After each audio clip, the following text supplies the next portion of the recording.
టాలీవుడ్ లో మౌటం లేని మహారాజుగా కొనసాగుతున్న మెగాస్టార్ చిరంజీవి గతంలో ఆంధ్ర యూనివర్సిటీ నుంచి గౌరవ డాక్టరేట్ ను అందుకున్నారు. మరి ఇప్పుడు చెన్నైలోని విఈఎల్ఎస్ యూనివర్సిటీ నుంచి రామ్ చరణ్ గౌరవ డాక్టరేట్ ను అందుకున్నారు. ఈ నేపథ్యంలో ఫ్యాన్స్ చాలా ఖుషీగా సంతోషంగా ఉన్నారు. మెగా ఫ్యామిలీలోనే కాకుండా టాలీవుడ్ నుంచి ఈ అరుదైన ఘనత దక్కించుకున్న హీరోల్లో రామ్ చరణ్ చరిత్రకెక్కారు. విఈఎల్ఎస్ యూనివర్సిటీ నుంచి గౌరవ డాక్టరేట్ ను అందుకున్న వీడియోని ఇప్పుడు రామ్ చరణ్ సోషల్ మీడియాలో పోస్ట్ చేశారు.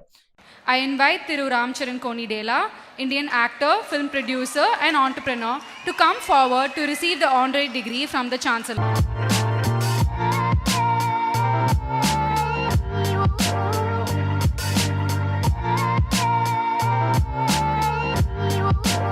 ఈ వీడియో ఇప్పుడు సోషల్ మీడియాలో వైరల్ గా మారింది.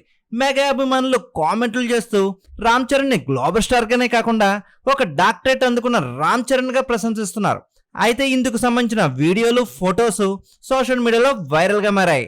అయితే టాలీవుడ్ లోనే అరుదైన ఘనత అందుకున్న తొలి యువ హీరోగా రామ్ చరణ్ చరిత్రకెక్కారు. అయితే మెగా అభిమానులు తండ్రికి తగ్గ తనడి అంటూ మెగాస్టార్ కి మించిపోయే అరుదైన రికార్డులను, అరుదైన ఘనతలను చాలా అందుకుంటాడని మెగా అభిమానులు ఆశిస్తున్నారు. ఈ వీడియో నచ్చినట్లయితే మన ఛానల్ లైక్ చేయండి, షేర్ చేయండి, సబ్స్క్రైబ్ చేయండి.